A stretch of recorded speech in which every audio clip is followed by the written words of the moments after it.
Sure. So, Longhorn Lockers, a company out of Dallas, did. Wait, each locker cost $8,700. One's up, palms forward. All right, so we're gonna start again. Okay. Longhorns.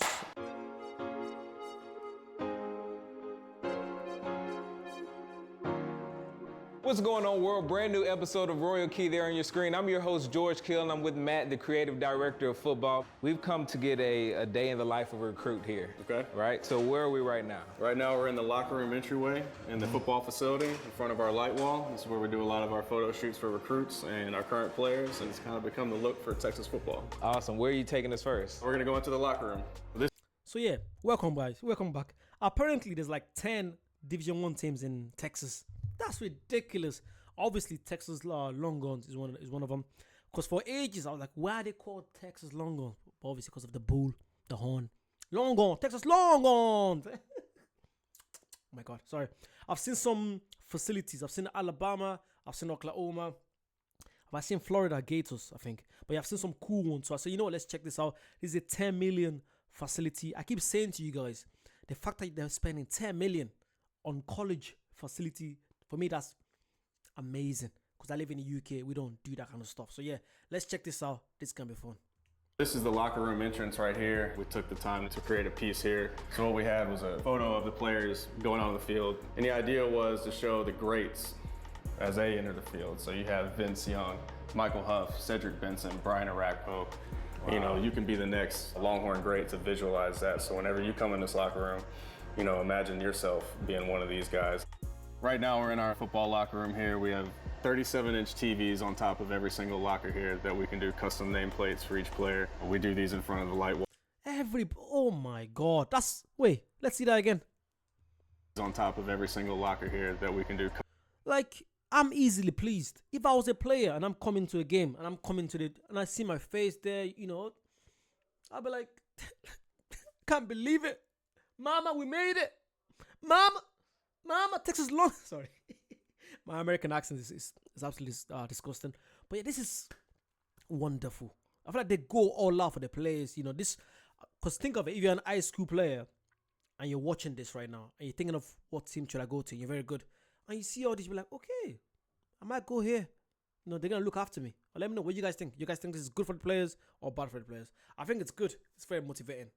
Custom nameplates for each player. We do these in front of the light wall outside the locker room. Each player gets a chance to show their personality any way they want for their screen. We can also put photos, graphics up in here. Players have a good game, offense, defense, special teams. Each player gets their own 10, 15-second highlight video that we can put on so they can get a little bit of shine. Now, I know the Longhorns are very prevalent in the NFL. When they come back, where do they actually have their stuff at? Well, we have a whole section of lockers over here that we'll do custom nameplates for each guy that's in the NFL currently, and then former greats like Vince Young. Now, I'm seeing a Longhorns branded screen here. So this is where we control all the music, all the screens, and everything throughout the locker room, the game day corridor, the transfer corridor to the equipment room, so we can pump the music up.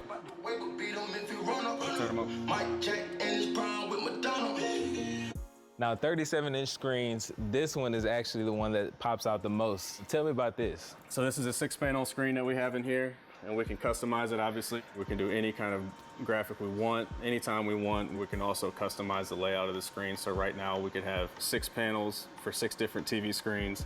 Just all kinds of combinations for these guys. Now, I must ask you, with you being the creative director of football here, walk me back through that time Herman came and just totally demolished a previous locker room. That was a fun day.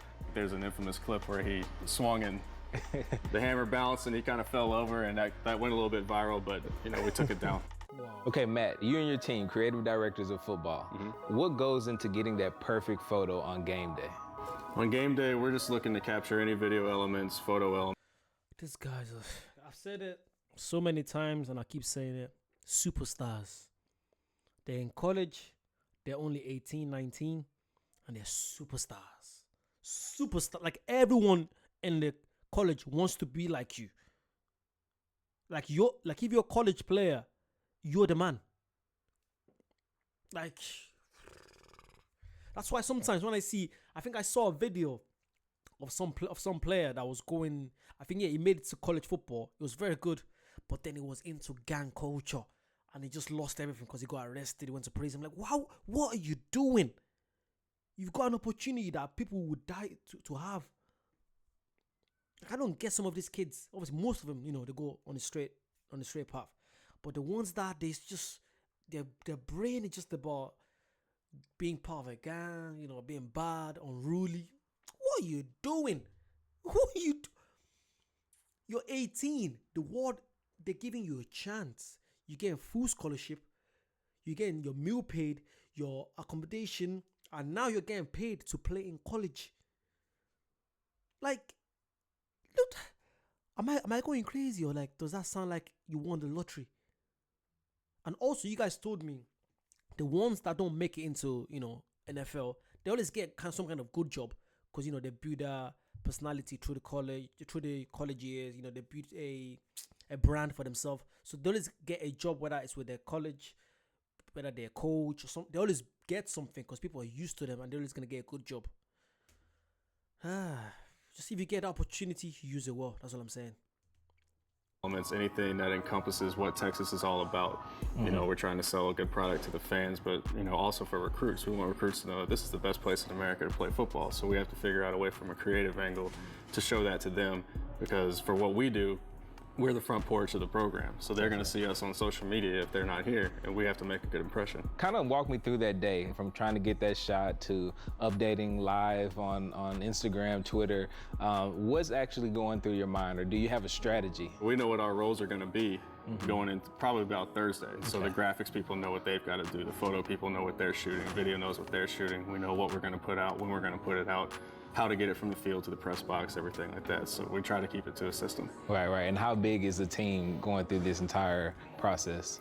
Day to day, full-time guys, we have 3, but come game day, I'd say we probably have anywhere between 9 to 12 people that will all pitch in, plus student workers. As a content creator, how do you go about generating new ideas all the time? I mean, you're pumping out so much content. Everything has to be different. So how do you go about that? We kind of just go by what's going on that week. If we have practice, we're trying to figure out a way to show practice from a unique angle. If it's weight groups, is it photos, is it videos? How can we cover it so it doesn't just get stale all the time? And then we also show what the team is doing. So for example, we had our defensive backs go out on Lake Travis for a team building activity. And so we sent Derek Ochoa out there and he videoed the whole thing. And then we were able to put that into a short, energetic 30-second video. So that shows recruits what it's like to be a player here, but it also showcases Austin. Yeah. In Texas football. And that's perfect, because a lot of people want to see the behind the scenes aspect more so than the field stuff that we're used to seeing, right? Everybody loves access. And so we're able to give all access in a creative way, so it keeps it exciting every time. So right now we're in our game day corridor, and we can also set this for any kind of lighting setup we want, whatever kind of event we want, recruiting event. We can bring the lights down, set the mood, and then come game day, we have an extra special lighting setup for that. Music's banging, players come through, you get extra juice, and then you cannot take the field without touching the horns. And here we are, in DKR, where all the magic happens. And now I'm going to pass you off to show you a little bit more about the locker room in detail, and then some of the lower hallways.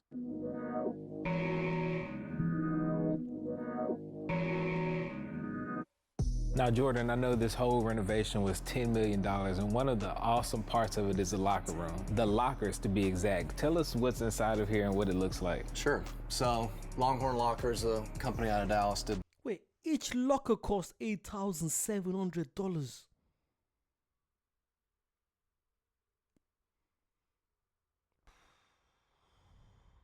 Bomber clouds. 8,000.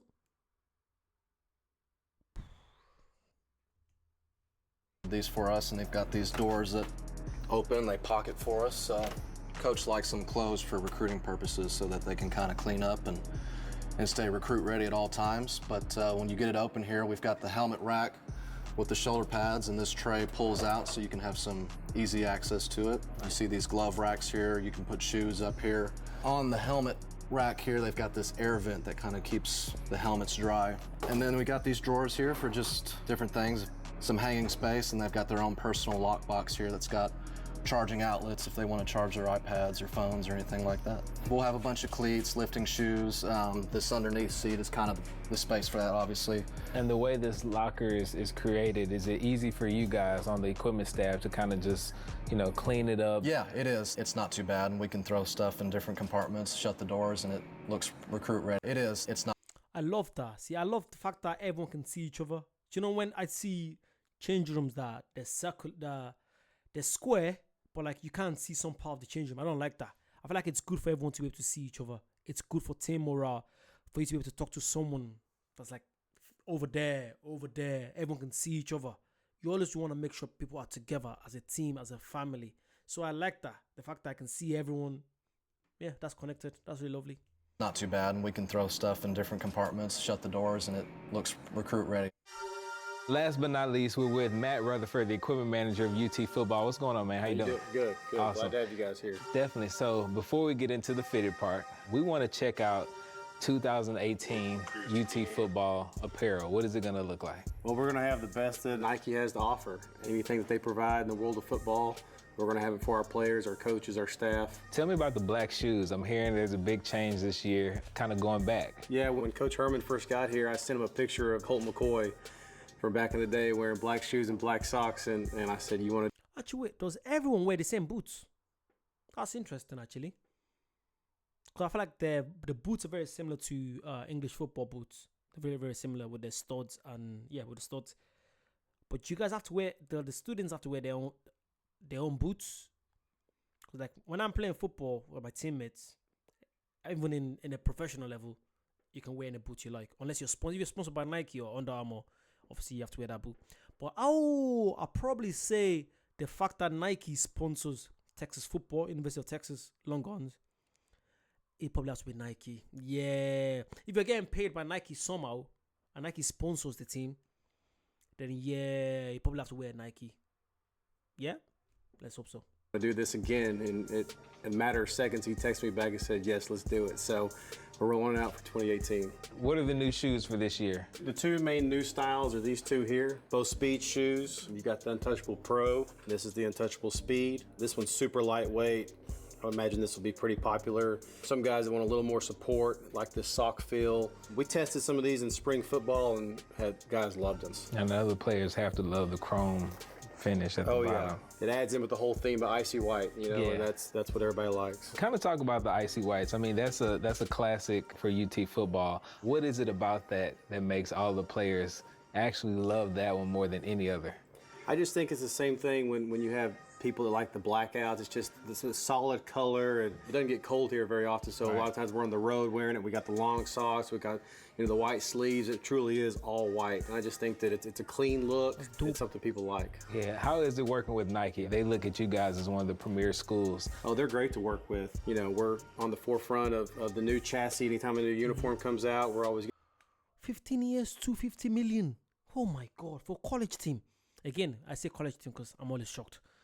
15 years for a college team. That's an average of, so 25 times 10 is 250.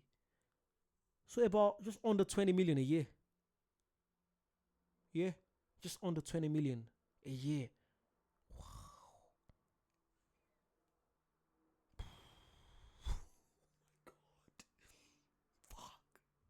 Getting the new chassis. We have the latest shoes. They're a great partner, and they're easy to work with. Now, let's kind of go down some of the other positions here with the cleats. What would these be, and who would they be for? So this shoe is mainly a D lineman cleat, most likely defensive tackles. They came out with this shoe last year. They finally threw a bone to the big guys. The big guys always complain that they don't get the swagged out shoes, so Nike did a good job with these. They got the chrome bottoms. They built this part right here for guys that get their feet stepped on in the trenches. This is the similar shoe. It's just more of a high top version. Old linemen like this one, some tight ends. This is the Menace Elite. It came out last year. It's a running back, linebacker type shoe. Even some receivers like it. This shoe is the Menace Pro. This is actually the low version. There's also a mid version. This shoe is for what we call big skill guys, so it's not gonna be your receivers, DBs, it's gonna be more your running backs, linebackers, quarterbacks, tight ends. So they still have a speed shoe, but it's a little bit more sturdy and at a better base for somebody who's 220 pounds, kind of that range. Now, one of the biggest sports figures to come through this school is actually not a football player. Correct. Kevin Durant. Talk about his involvement in the football program as far as shoes and just apparel in general. His line just continues to grow, and his shoes were obviously really popular, but his apparel line, he's got a backpack line. This is actually a backpack we did last year for what we call Champions Club. Our year split up into 4 quarters, and at the end of each quarter, the coaches, the training room, the academics, all the support areas decide if a player made champion. That's if they did good in the classroom, if they showed up to all their workouts, didn't miss treatment, those kind of things, they become a champion. So this is a backpack we gave to our champions. Got a little Champions Club logo. And then one of Coach Herman's big mantras is 1-0. And so everything that you do, whether it's getting out of bed to eating the right food, you got to win at everything you do. Go 1-0. So it's not just going 1-0 against your opponent. It's 1-0 against, your class. Going 1-0 against the person in front of you. In practice, it's always going 1-0. So we put that on a lot of stuff to remind the guys. This is the black version of the Menace Elites. We'll have all the styles of the same in the white, but they'll just be in black. Pretty excited about that. And then we got the black socks to go with it. One thing we added last year with our white gloves is we added Texas Fight throughout it, which is our fight song. Something new and different we did that kind of changed it up. This is a copy, the person who first wrote The Eyes of Texas on a piece of paper. We still have that in our archives, and they took that handwriting and then they produced it on the gloves. Nice. This is a shoe we gave to our players last year. This is the KD10. We gave it to them before we went to our bowl trip. I was talking earlier about the Champions Club. We did the Kobe's for a Champions Club gift. So if you made champion, you got the Texas Orange, the Kobe's. They were pretty excited about that. And then this is the 11, the KD 11. We'll wear this year for our travel shoes. So when our players are on the plane, traveling around, in the hotels, that's what they'll be sporting. So I'm really excited about those. I think those turned out pretty. I like the fact that even though Kevin Durant didn't play football, he played basketball. They're still supporting him because he went to Texas. That's really nice. That's lovely. I'm guessing he must have been very good at football, but obviously he was better at basketball. I could be wrong now. Let me know. Pretty cool. Very. All right, Matt, as we kind of get into the fitting part, I want to actually talk about the Icy Whites. Since it's such a classic look for you guys, when did you guys first debut the Icy Whites? I would have to think it was probably sometime consistently in the 80s. Okay. There was some time, I think, like when Earl Campbell played here, you saw some pictures of his pants had an orange stripe on it. And so I know there's been different variations over the years, but I think this total white pant, I would say probably sometime in the 80s. Now, what's first? What do we do first here? Well, first we can put your pants on. Okay. One thing we did different this year that I think the players are going to really like is no belt, no more belts. So it's a draw cord waist, so it's kind of like just putting on a pair of shorts. Now let's go ahead and throw on some socks and some shoes. I got some new Untouchables pulled for you there.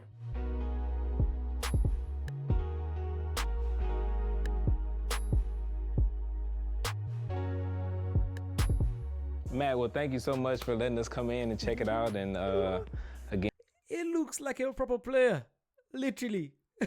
I'd love to put on the gear. How long does it take to put on the gear? It looks like it's gonna take ages. The pad, the shoulder pads, what's the stuff you guys put in front of your privates? What's it called again? Is it a cup? What's it called? Oh. Again, I'm not ready. Right? You look ready. You look the part. Hopefully you enjoyed the UT football edition of Royal Key. We have a special one that we did about a year ago with UT basketball, which they have an equally impressive facility. So check that one out. The link is in our description. Until the next time, your host, George Keel. That was sick. That was really sick. I really enjoyed that. I feel like the plan is to go through every Division 1 team, check out the facilities, even Division 2 team, Division 3 teams. Just check it out. It's good to learn. I'm learning so much about Texas Longhorns. So like, comment, subscribe, and I'll see you guys very soon. Bye-bye.